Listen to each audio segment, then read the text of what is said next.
Bonjour à toutes et à tous, c'est Padam pour vous présenter aujourd'hui encore un sabat en sucette.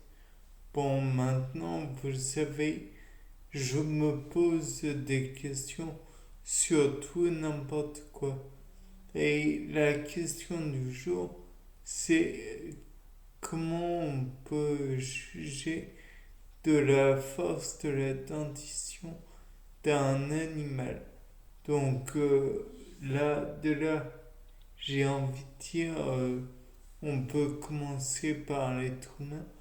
Et dans ce cas, quelques propositions me viennent à l'esprit. À savoir pour commencer que nous avons déjà l'angulation de la mâchoire. Si elle s'ouvre plus ou moins grand, peut-être aurait-il plus ou moins de vitesse de fermeture ou plus ou moins de capacité de fermeture plutôt. Après, on peut aller vers comment dire, la force musculaire de la mâchoire. Puis après, il y aura naturellement la forme de la couronne de la dent, puisque si on parle de force de la mâchoire, on peut parler aussi de son occlusion, plus ou moins parfaite. Certes, le grand requin blanc, par exemple, a une force considérable de mâchoire, mais ce n'est pas une occlusion parfaite. Tandis que le piranha, poisson ciseau, c'est une occlusion parfaite. Toutes les dents rentrent dans un espace. Donc ça coupe et non pas ça arrache. Donc le grand requin blanc, certes, c'est la morsure la plus puissante chez les poissons, entre guillemets. D'ailleurs, même pas entre guillemets. Il n'a pas vraiment un squelette en os, mais cartilagineux. Tandis que, par exemple, si l'on prend la tortue, ça paraît ridicule, mais elle a une morsure plus puissante que celle du chien. Le crocodile du Nil aussi a une morsure très puissante. Mais là encore, on peut émettre comment dire, des objections, puisque ce n'est toujours pas une morsure parfaite. On pourra dire aussi que même si l'anaconda a une ouverture de la mâchoire qui est considérable, bien plus importante, je crois que c'est, je ne vais pas dire de bêtises, mais c'est considérable pour permettre d'avaler ses proies qu'il aura fait pas étouffer. Le fait est que la proie peut encore respirer. En revanche, le sang bat le cœur bat à tout rompre, mais le sang a du mal à circuler. D'où le phénomène de constriction.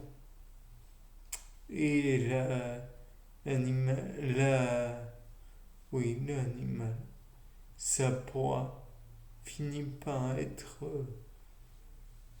par se nécroser puisque non renouvellement du dioxygène, ce qui va de pair avec une asphyxie, puisque de toute façon, le serpent empêche bon nombre de mouvements respiratoires et j'en passe.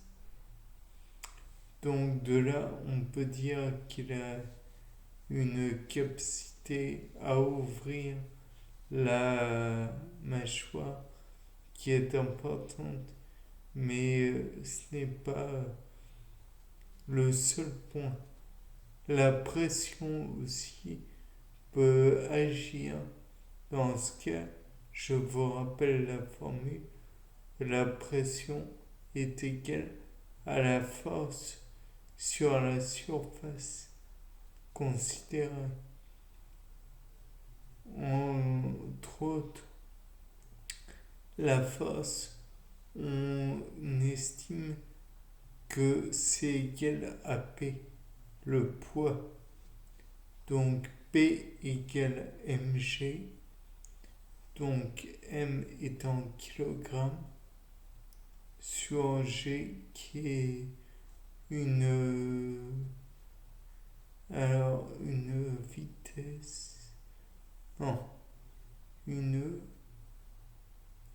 accélération. Donc m par seconde, m fois s-2. Donc de là, on peut dire que la pression est considérable et en plus, il faut diviser par une surface en centimètres carrés. De là, on va dire que si l'animal est comme l'hippopotame ou le chien, la morsure est déjà considérable, mais pas aussi importante que celle d'un requin ou d'un crocodile du Nil. De là, je pense que vous n'avez pas envie d'essayer. Bien. Sinon, il y a aussi les facteurs tels que la salive. Et oui, la salive peut être nécrosante, donc engendrer un attendrissement des chairs et donc rendre la morsure encore plus terrible que l'on aurait pu le croire. De plus, on peut estimer qu'il existe d'autres problèmes tels que le fait que la dentition puisse comporter les dents puissent comporter comme des petites,